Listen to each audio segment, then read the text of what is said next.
The old apartment building, perched on the forgotten fringes of the city, had always felt like a sanctuary. High ceilings, parquet floors that groaned with age, and windows that overlooked a tapestry of brick and ivy.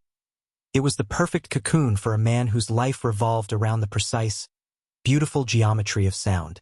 My name is Alex, and for as long as I could remember, the piano had been my confidant, my therapist, my purest joy. My current grand piano, however, was a recent acquisition. I'd found it in the dusty, labyrinthine backroom of an antique dealer, tucked away like a forgotten secret. It was a beast of a thing, an ornate, dark mahogany grand Victorian era by the looks of it, with intricate carvings that snaked across its legs and music stand. The dealer had been oddly eager to part with it, mumbling something about it being a temperamental instrument and offering a price that was frankly an absolute steal. I'd seen a few minor blemishes, a slight haziness to the finish, but nothing that couldn't be restored. The sound, when I gingerly pressed a few keys, was surprisingly rich, a deep, resonant hum that vibrated in my chest. I bought it on the spot, filled with the thrill of discovery. It took 4 strong men and a hydraulic lift to get it into my 4th-floor apartment. Once settled in the cavernous living room, it dominated the space, a silent, dark leviathan. I spent the first few evenings just admiring it, running my fingers over the cool, polished wood, imagining the melodies it had sung over the decades. I'd always preferred the tactile experience of an acoustic piano, the subtle resistance of the keys, the direct connection to the strings. This one felt particularly alive, even before I truly played it.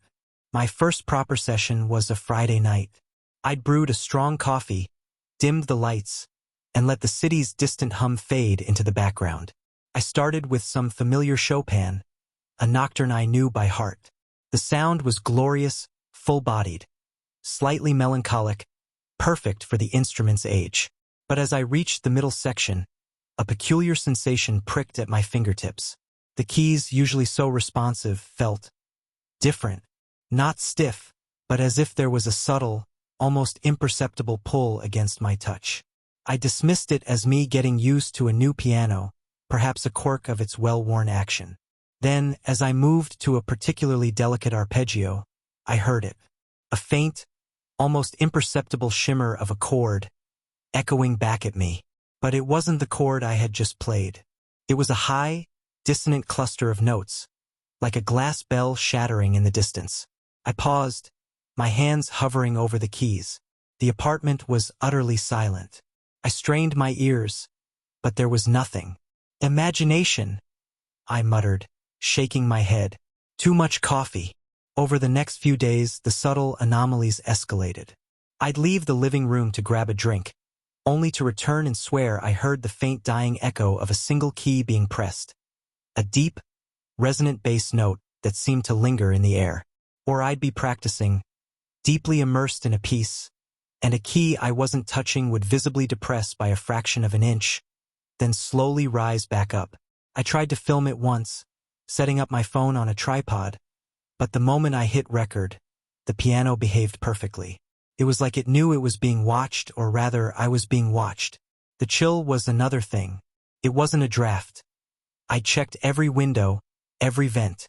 It was a localized cold, emanating from the piano itself, a pocket of frigid air that intensified when I sat down to play. Sometimes, I'd swear I could feel a faint pressure against my back, as if someone was standing directly behind my chair, leaning forward, listening. My heart would pound, a primal alarm blaring, but when I spun around, there was nothing but the empty space of my living room.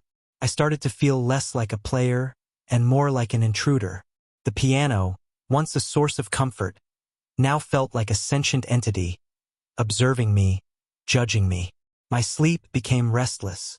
I'd wake in the dead of night, convinced I heard the ghostly strains of a piano melody drifting from the living room, a haunting, slow piece, utterly unlike anything I played. It was always just beyond the cusp of recognition, a melody that felt both familiar and deeply alien. I'd lie there, paralyzed by fear, until the phantom music faded into silence. One evening, my frustration boiled over. I was practicing a challenging Rachmaninoff prelude, my fingers flying over the keys. Suddenly, the sustain pedal, which I hadn't pressed, fully depressed, holding all the notes in a cacophony of sound. Then it snapped back up with a loud, distinct clack. I pulled my hands away as if burned. "All right?" I whispered into the silence, my voice trembling. "What the hell is going on?" I stood up and walked around the piano, examining it like a detective. My gaze fell upon the inside of the fallboard, the part that covers the keys. Faintly etched into the dark wood, barely visible, were tiny, almost imperceptible scratches. Not random marks, but rather, what looked like a series of initials, repeatedly gouged into the wood, EV beneath them. A date, 1903. This was it. This was the moment I stopped looking for logical explanations and started delving into the past. I spent the next few days holed up in libraries and online archives, researching antique pianos, looking for any history tied to the dealer or pianos from that specific era. It was a long shot, but the feeling that this instrument had a story, a dark one, was growing unbearable. My breakthrough came unexpectedly. I found an old newspaper clipping, digitized and barely legible, from a small-town archive outside the city. The headline screamed, "Tragic Demise of Local Prodigy." The accompanying photo was grainy, but the face of a young woman, perhaps in her early 20s, was clear enough. Her name was Eleanor Vance. And the date of her death? March 15, 1903. The article detailed a life of immense musical talent, a child prodigy who had blossomed into a brilliant composer and pianist, known for her melancholic, emotionally raw compositions.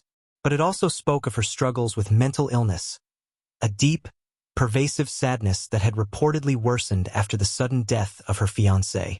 She had taken her own life, in the music room of her family home, by poisoning herself.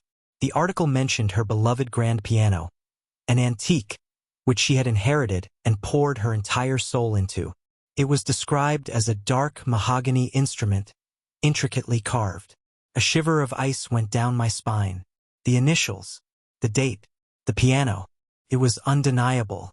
Eleanor Vance, a deeply troubled, immensely talented musician, had poured her dying essence into this very instrument. Her spirit, her sorrow, her unfinished music were trapped within its polished shell. Returning to my apartment that evening, the air felt thick with a palpable presence. The piano loomed, no longer a majestic instrument, but a tomb. I knew then that the temperamental nature the dealer had mentioned wasn't about sticky keys or a faulty pedal. It was about Eleanor. I sat down, my hands trembling, no longer with cold, but with dread. I didn't want to play, but an irresistible compulsion drew me in. I searched for her compositions online, desperate to find the phantom melody that haunted my sleep. I found fragments, pieces published in forgotten collections, and finally, a digitized version of a sheet music collection, listed as Eleanor Vance, Unfinished Works. Among them was a piece simply titled, Lament. As my eyes scanned the notes, my blood ran cold. This was it. This was the melody that had been echoing in my apartment, the one that filtered into my nightmares. It was a slow, mournful waltz, laden with dissonances that spoke of despair, a journey into the deepest abyss of sorrow. And then, at the very end, there was a section marked, Finale, Unfinished. Just a few bars, then a blank space, indicating that Eleanor had never completed it. My fingers, seemingly of their own volition, gravitated towards the keys. I began to play Lament. The sound was breathtaking, utterly heartbreaking. The piano, it seemed, was singing through me through Eleanor. As I played, the chill in the room intensified, biting at my exposed skin. I could feel the distinct pressure against my back again, stronger this time, as if a weight was settling onto my shoulders. The air around me grew heavy, thick with the scent of old dust and something else, something cloying and metallic, like dried blood. When I reached the unfinished section, something truly terrifying happened. My hands, still pressing the notes of the last completed bar, felt as if they were being taken over. A cold, skeletal hand seemed to press down over mine, guiding them, pulling them. The keys began to depress on their own, faster, more violently, creating a frantic, cacophonous extension of Eleanor's lament. The music swelled, a chaotic storm of notes, a desperate, maddening crescendo that vibrated through the floor and up my spine. My eyes were fixated on the keys. They were moving, dancing, but it wasn't my fingers doing it. It was her. I could feel the icy presence gripping my wrists, forcing them, pushing me faster, faster, pushing me towards the frantic, unfinished climax of her despair. The music was no longer a lament. It was a shriek, a wail of pure agony. The sustained pedals slammed up and down, uncontrolled, adding to the terrifying din. Then I saw her, not a full apparition, but a fleeting, shimmering distortion in the air directly above the keys. A translucent, skeletal hand, pressing down beside mine, its long spectral fingers curled in anguish. Her face, a blurred, indistinct image, seemed to coalesce behind the music stand gaunt, eyes wide with a desperate, unholy hunger. She wanted me to finish it. She wanted me to feel her despair, to join her in that final, horrifying act. A whisper slithered into my ear, cold as grave dust, yet clear as a bell. "Finish it, Alex. Finish it for me. We can be together. Forever." Panic, raw and visceral, erupted within me. My heart hammered against my ribs, threatening to burst. I tried to pull my hands away, but the grip tightened, impossibly strong. The music was a roaring torrent now, a maddening symphony of sorrow and rage. I could feel her presence trying to seep into me, her despair trying to consume my mind. I was drowning in Eleanor's music, becoming a part of her final, self-destructive performance. With a desperate surge of adrenaline, I screamed. It was a hoarse, guttural sound, tearing from my throat. I twisted, fought against the unseen grip, abandoning all musicality.